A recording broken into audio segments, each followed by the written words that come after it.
Hey, what is up guys, I'm KBHD here, and the day we've been waiting for is finally here. The Samsung Galaxy S8 and S8 Plus are officially revealed. Now I say that a little bit ironically, obviously, because this phone was leaked everywhere, but it's okay, it's good to actually see it in person now and feel it in the hand. So now that everything is officially official, this is everything you need to know about this new phone. First of all, from the very beginning, it was all about that display.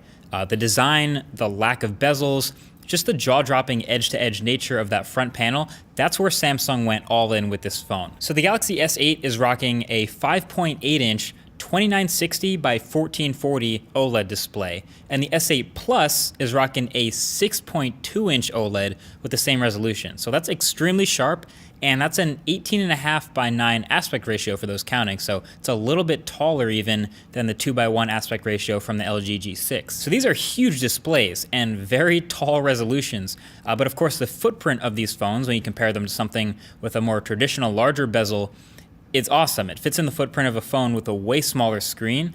They're calling it the Infinity display. I'm calling it like the almost bezel-less look.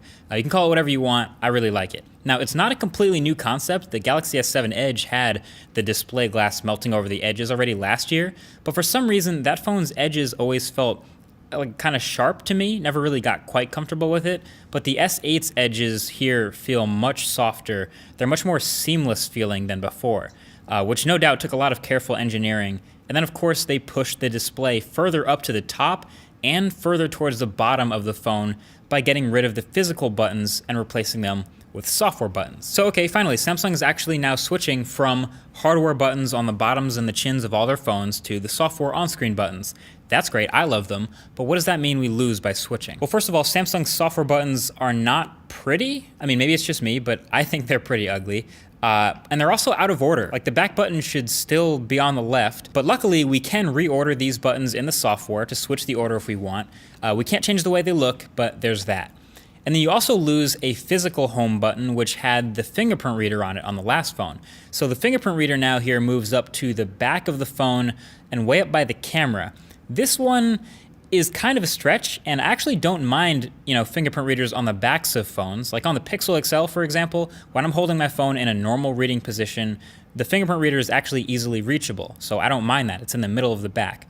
But these stretched out Samsung phones are a little bit taller, so even with my big hands, holding the S8 in a normal position puts the fingerprint reader just a little bit out of reach, so I have to stretch a bit to find it.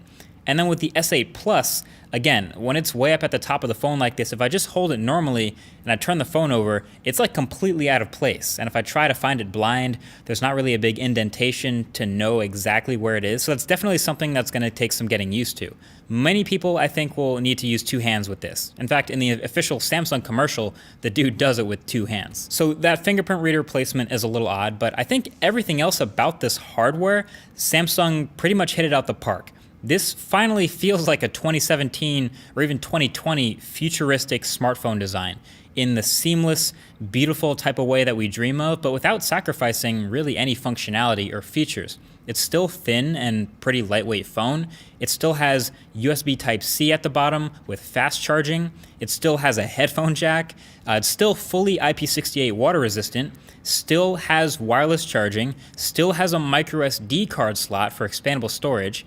And with all that sandwiched between the sheets of metal and glass, the Galaxy S8 will also have pretty much some of the best specs you can find in any Android phone. So Snapdragon 835, 4 gigs of RAM, first phone in the world with Bluetooth 5.0, and it brings the iris scanner also back from the dead from that Galaxy Note 7.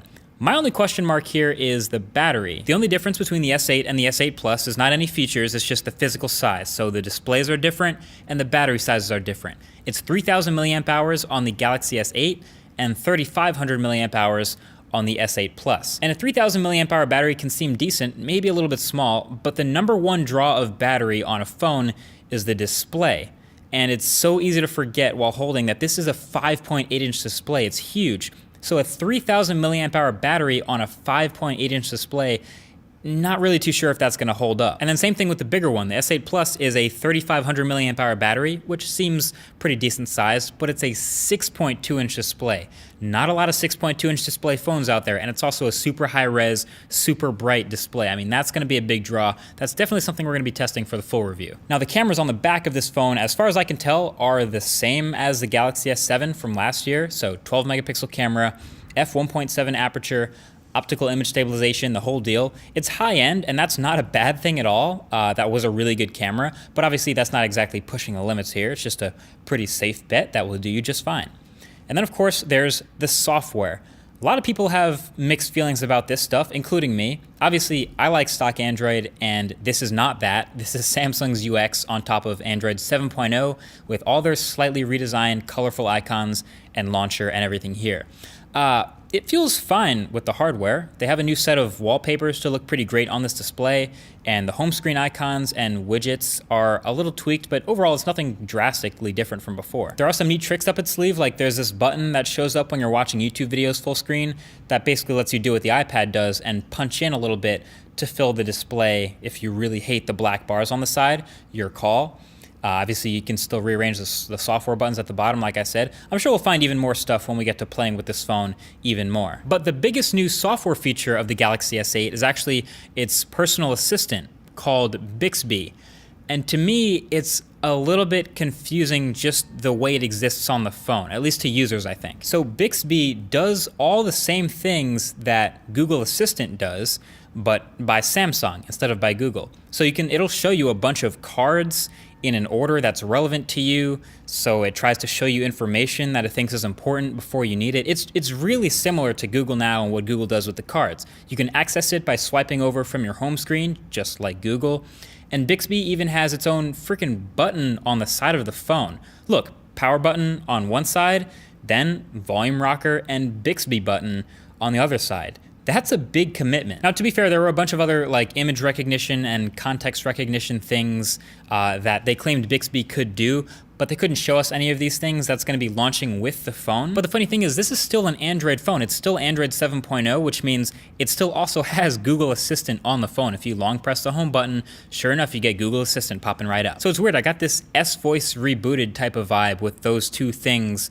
doing the same thing existing next to each other on the phone. It's kind of a weird thing. Obviously, we all know how S-Voice went down, and I really hope that this isn't as bad as S-Voice. We'll give it the benefit of the doubt. We'll see when it launches, but until then, that's just kind of a cross your fingers and hope type of thing. So overall, as a package, the Galaxy S8 is pretty impressive. Promising, I might even say. To me, it looks like Samsung really picked their battles with this one. There's certain areas where they clearly really wanted to go all out and push the boundaries. The design, the display, and it shows, and that's on the outside of the phone. But other areas where they're definitely not pushing forward too hard are also pretty obvious. The camera, the battery. But as an entire phone, I'm pretty optimistic for the Galaxy S8. So there you have it. That's everything that you need to know with this new flagship. It's coming out on April 21st. That's when you can be able to get it. Feel free to share this video with anyone who you think might be interested in this bomb new flagship. Well, actually, probably, hopefully not bomb. It might be the bomb, but like not the bomb in that way. You know what I mean? I think you know what I mean. Thanks for watching. Expect a full review of this phone, obviously. Talk to you guys in the next one. Peace.